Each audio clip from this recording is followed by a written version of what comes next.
Bonjour à toutes et tous, donc sauce piquante épisode 2. Alors on va commencer, je vais commencer par vous remercier les donateurs qui m'ont bien soutenu cette semaine suite à mes problèmes avec PayPal. Problèmes qui ne sont toujours pas résolus, malheureusement. Alors, j'espère que ça va quand même le faire, hein. Donc je vous tiendrai au courant. Donc je renouvelle une nouvelle fois l'appel, hein. Ne faites pas pour le moment de dons sur PayPal tant que je n'ai pas réglé le problème, quoi, parce que l'argent est bloqué. Donc le but c'est si vous me faites des dons, vous sacrifiez sur votre budget pour me faire des dons, quitte à faire autant que je les ai en fait. Donc ils sont en train de s'amuser avec moi. Donc voilà quoi. On va pas attaquer, alors là on va se faire un sauce piquante sur le Donbass quand même, parce que bon, c'est quand même ma raison d'être, hein. Donc on a un nouveau cessez-le-feu qui est en vigueur depuis le 24 juin à minuit. C'est juste le 13e. 30 minutes après, je vous le donne dans le mille, l'armée ukrainienne a bombardé. Du côté de Bekroutchaïev, dans le sud, au sud de Donetsk, pendant 1 heure, ils se sont fait plaisir. Ça devait les démanger, 30 minutes sans balancer des obus sur la population, c'est intolérable, voyons. Donc voilà, j'ai attendu un peu avant de faire cette vidéo pour savoir la première journée du cessez-le-feu, comment elle s'était passée, c'est-à-dire hier, samedi, hein. Bon, bah voilà, quoi, 19 violations de cessez-le-feu, bon, tout est normal, quoi. C'est la routine. Et pour la semaine, parce que j'ai pris des notes, hein, donc on a eu droit à 328 violations de cessez-le-feu quand même, alors qu'il y avait déjà un cessez-le-feu, hein, faut pas l'oublier, puisque c'était le 13e qui démarre, il y avait donc le 12e avant, hein. C'est des cessez-le-feu qui se répètent mais qui servent pas à grand chose, hein, au final. Enfin bon. On s'est pris quand même, enfin, pas moi, hein, mais les soldats et la population civile, 2800 obus sur le coin de la gueule. Hein, merci l'Union Européenne et les États-Unis de financer ce régime mortifère, hein, qui continue à semer la mort ici. On a 2 civils qui sont morts, bravo, bon boulot, bande d'enfoirés. 2 soldats, 2 résistants, moi je préfère les appeler même. Un qui a été grièvement blessé. Parmi les 2 civils morts, on a une mamie de 81 ans qui a été fauchée par un obus de 122 mm de mémoire. Il me semble que c'est un obus d'artillerie. Enfin, peu importe, de toute façon. Ah, elle s'est fait arracher une jambe, un bras. Et malheureusement, elle est décédée le lendemain matin à l'hôpital, quoi. C'est certainement les valeurs démocratiques de l'Occident, hein, j'imagine, bien entendu. Et la deuxième personne qui est décédée, c'est une gamine de 19 ans qui est morte dans son lit parce que un obus tombé dans la maison où elle dormait. Une terroriste, j'imagine, hein. Donc, elle, par contre, elle n'a pas eu le temps de souffrir, hein, elle est morte sur le coup, hein. Elle s'est pris des éclats d'obus à travers la gueule. Je vous laisse imaginer le carnage, hein. 19 ans, elle a eu toute la vie devant elle, mais bon... démocratie occidentale en ont décidé autrement. Ils sont là pour apporter le bien-être au peuple ukrainien et puis au peuple du Donbass, hein. On le constate tous les jours, quoi. Cette gamine est décédée à Kominterneuvo, j'ai oublié de préciser, dans le sud de la DNR, quoi. Je suis fatigué de dire ces conneries, je vous le dis, hein. J'aimerais bien que ça cesse. Puis les gens ici aussi. Et dans la LNR, ces 2 enfants... pareil, certainement des terroristes, hein. Un gamin de 12 ans qui a reçu des éclats d'obus au niveau lombaire et au niveau du tibia.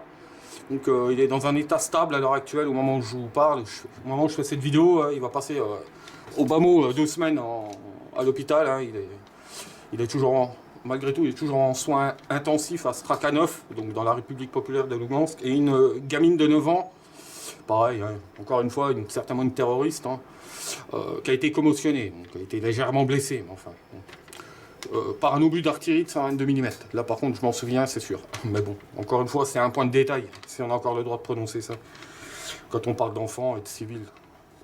Donc, dans la semaine, il faut savoir une chose, c'est que malgré que la guerre continue, il y a des équipes de démineurs, en fait. Ils sont là pour nettoyer le Donbass, la République populaire de Donetsk, hein. Alors, et dans la semaine, ils ont fait quand même un bon boulot. Ils ont réussi à neutraliser 400 engins explosifs, hein, donc des mines qui traînent par-ci par-là, des obus qui n'ont pas explosé, il y en a beaucoup, hein, des roquettes, et puis aussi des munitions qui datent encore de la Deuxième Guerre mondiale, comme ça peut arriver aussi en Occident, hein, vous savez, quand il y a des travaux ou des fois des fouilles archéologiques, bon, accidentellement, ils tombent sur un obus que nos libérateurs nous ont foutu sur la gueule en 1944.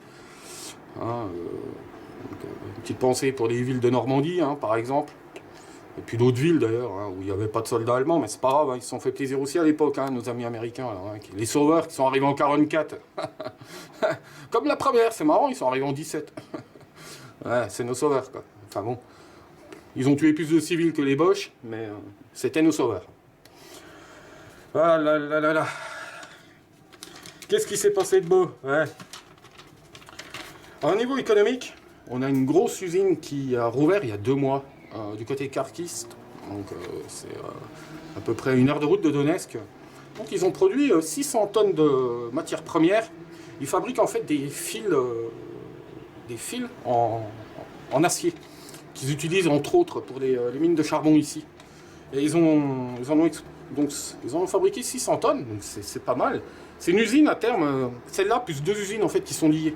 Il aurait créé 7000 emplois, donc c'est une très bonne chose. Donc on a exporté 400 tonnes de fils, enfin de matières premières, de matière en Russie, et 200 tonnes pour la République. Donc, affaire à suivre. Autre chose aussi, parce que on est peut-être les gens ici sont apparemment des méchants, hein, puisque vu qu'on parle jamais d'eux dans les médias occidentaux, c'est certainement des gens, ils sont pas gentils, quoi. Mais il faut savoir que la République ici a exhumé 3 corps de soldats ukrainiens, parce qu'il y a des corps de soldats ukrainiens un peu partout avec les combats qu'il y a eu, et qu'ils ont remis les corps à une association ukrainienne qui est venue récupérer les corps cette semaine. Donc c'était dans la zone frontalière près du village de Marinovka. Donc comme quoi les gens sont pas si inhumains. Hein. Alors là on rentre dans un truc un peu lourd, je dirais, parce que vous savez qu'il y a une fameuse cour pénale internationale censée juger les crimes de guerre et toutes ces choses-là. Donc quand même au bout de 3 ans que le conflit a démarré ici, les autorités ont monté des dossiers, continuent à en monter hein, d'ailleurs, pour faire traduire devant la justice internationale des criminels de guerre ukrainiens, hein, ça porte un nom. Et la Cour pénale internationale a enfin daigné examiner les pièces contenues dans le dossier. Hein. Il n'y a pas encore de procédure de lancer, donc je n'ai pas les détails par rapport à quelle personne est visée. Certainement un officier ukrainien ou un soldat ukrainien qui a exécuté un civil, j'ai pas plus d'infos là-dessus, mais enfin de toute façon, c'est une affaire à suivre. Il y a 220 dossiers quand même qui ont déjà été montés, et il y en aura d'autres, hein, vous imaginez. Avec tout, comme il y a à peu près 2 semaines, cette mamie, déjà comme Internovo, là où cette gamine s'est fait tuer cette semaine, qui a pris une balle dans la tête par un sniper, ça s'appelle un crime de guerre. Hein. Quand on vise une mamie avec un fusil à lunettes et puis qu'on lui loge une balle dans la tête, je suis désolé, hein, c'est pas un soldat pour moi, c'est un criminel. Hein. Y a pas, quand tu tues un soldat, t'as fait ton boulot, mon gars, même si t'es un ennemi. Mais quand tu tues une mamie de 76 ans, je crois, de mémoire, et que tu lui fous une bastos dans la tronche, t'es non seulement un criminel, mais en plus de ça, une grosse merde. Alors est-ce que ce genre de mecs seront retrouvés un jour et jugés pour crime de guerre? Sincèrement, j'y crois pas, je le dis. Je ne crois pas une seule seconde que la justice internationale jugera les responsables ukrainiens, les soldats ukrainiens qui ont commis des crimes de guerre et des crimes contre l'humanité. J'y crois pas une seconde parce que de toute façon, ils sont du côté du manche. C'est-à-dire que de toute manière, ils ont l'appui de Washington et de l'Union européenne. Donc tous ces gens-là, tous ceux qui agissent avec l'appui de Washington, de l'Union européenne, il n'y en a aucun qui ont été jugés jusqu'à maintenant, il n'y en aura aucun qui seront jugés. Et si, ils vont juger un Serbe, ils vont vous juger un Africain, ah ouais, voilà, ouais, là, il n'y a pas de problème. Hein. Mais les mecs qui sont du côté du Manche, et les Ukrainiens, les soldats ukrainiens et le régime putschiste de merde qui tue des civils ici, ils ne seront jamais jugés. Moi, j'y crois pas. Après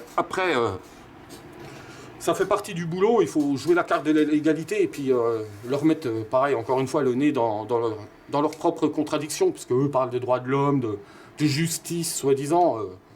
Ouais, la justice. Ouais. Laissez-moi rigoler, ouais. La justice, ouais. Il y aura une justice quand le Donbass pourra vivre en paix. Ce sera déjà... Déjà, s'ils arrivent à vivre un jour en paix, ce sera déjà une bonne chose, c'est clair, quoi. Autrement, comme vous le savez tous, Trump a rencontré le criminel de guerre Poroshenko. Donc, évidemment, Washington a décidé de mettre en place de nouvelles sanctions contre la Russie sur sa soi-disant implication dans la guerre en Ukraine. Bon, ça encore une fois, c'est du foutage de gueule. Hein. La Russie n'est pas impliquée dans la guerre ici, quoi. La Russie n'a tué personne ici, quoi.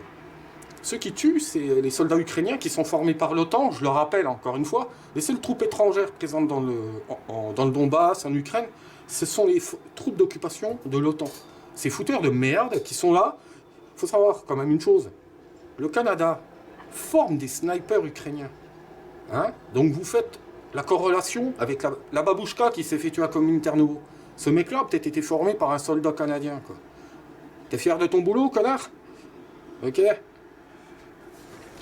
Donc l'Union Européenne, bien évidemment, comme une bonne larbine, hein, a fait de même, a prolongé donc, les sanctions contre la Russie de 6 mois. Amis paysans, bah, toutes mes condoléances, hein, c'est pas de mal avec que vous allez pouvoir exporter vos produits en Russie, mais désolé pour vous, hein, ils commencent à se démerder sans vous. Hein. Ils commencent à faire du fromage, les fromages français, ils commencent à les faire. Ils seront certainement pas au niveau de nos camemberts et notre roquefort, hein, entre autres. Mais ils vont s'en contenter, hein. Ils sont pas plus cons que les autres. Hein. Donc, les paysans, agriculteurs qui sont déjà bien dans la merde, bah, ils n'ont pas fini de l'être. Hein. Je suis désolé pour vous, les amis. Hein. Franchement, c'est assez pathétique, quoi. Surtout que la Russie, encore une fois, seule chose qu'éventuellement on pourrait reprocher à la Fédération de Russie, c'est quoi? C'est d'envoyer un convoi humanitaire, un convoi par mois, d'envoyer des fonds pour faire des réparations, réparer les fenêtres des maisons ou les toitures, enfin, et de payer les pensions, hein, que l'Ukraine ne paye pas. Donc, si c'est ça qu'on peut reprocher à la Russie, bah, c'est que vraiment les institutions occidentales sont tombées bien basses, parce qu'on attend toujours ici à Donetsk que l'Union Européenne, cette donneuse de leçons, hein, cette catin de Washington, au lieu de parler des droits de l'homme et des valeurs, la démocratie, hein, bah, mettez-les dans les actes, puis envoyez un convoi envoyez une fois par mois un convoi humanitaire ici avec de la bouffe, des cahiers scolaires pour que les gosses puissent travailler à l'école. Hein, au lieu d'envoyer du pognon à Poroshenko pour qu'il achète des armes et qu'il paye des nazis pour venir tuer des gens ici. Hein, bande d'enfoirés. Ah, qu'est-ce que ça fait du bien. La suite, c'était quoi? Quelle horreur. Alors, lundi 26 juin, c'est-à-dire demain, Macaron, là, le bébé Rothschild, va recevoir à l'Élysée, à 11h, le criminel de guerre Poroshenko. Ben ouais, parce que le patron Trump a reçu donc ce criminel. Maintenant, c'est le larbin, c'est le bébé Rothschild, qui va recevoir donc ce gros tas de merde à l'Élysée. Il va venir souiller le palais de l'Élysée, ce criminel, quoi. J'espère qu'ils penseront à faire le nettoyage derrière, hein, ça va sentir la mort à l'Élysée. Hein. Et comme ça ne suffit pas, à 15h30, visiblement, ils n'ont rien d'autre à foutre. Macaron et Édouard Philippe, là, le mec dont rien que le nom déjà me file des boutons sur la langue, lui-même va aussi recevoir donc le marchand de chocolat Poroshenko à Matignon à 15h30. C'est magnifique, hein, vraiment, quoi. C'est magnifique. Hein. Je foutrai les liens, c'est pareil, hein, c'est pas moi qui invente, hein, c'est le site de l'Élysée et puis le site de Matignon. Hein. Donc voilà, qu'est-ce qu'il y a? Ouais, bah, les sanctions. Ah ouais, l'accord d'association, vous savez, vous en avez entendu parler. Il y a un accord d'association économique avec l'Ukraine, entre l'Ukraine et l'Union Européenne. Et il y avait un référendum qui a été organisé au mois d'avril l'année dernière aux Pays-Bas. Alors il était consultatif, bien évidemment, mais il a été rejeté malgré tout par les Hollandais. Bon, je vous le donne dans le mille, hein, de toute façon, le Parlement hollandais, comme un bon Parlement démocratique, entre guillemets, eux aussi, ils ont sûrement les valeurs de la République, hein, se sont assis sur ce référendum et ils l'ont validé au Parlement. Et à partir du 1er septembre, il sera totalement appliqué cet accord donc, d'association entre l'Union Européenne et l'Ukraine des putschistes. Donc, vous allez pouvoir profiter des produits agricoles ukrainiens et autres. Et puis aussi, bah, de tous ceux qui veulent se barrer et puis qui vont venir bosser au black aussi dans l'Union Européenne. Même si beaucoup vont en Pologne, mais il y en a pas mal qui rêvent d'aller en Allemagne. Ben forcément, des jobs à 1 € de l'heure, ça fait rêver. Hein. Donc ça vous fera un peu plus de migrants, quoi. Hein, bon courage. Putain, incroyable. Qu'est-ce qu'on s'éclate, l'Union Européenne. C'est une association de malfaiteurs, d'ailleurs, cet accord, hein, au final. Qu'est-ce qu'il y avait d'autre à raconter? Ben, j'ai à peu près fait le tour. J'ai pas envie de faire trop long hein, sur les vidéos, j'essaie de me chercher encore un peu. On peut parler forcément de la déclaration de Macron aussi. Hein. Il nous en a fait une bonne. Hein. Je l'avais mis sur mon mur Facebook parce que j'ai pas pu résister.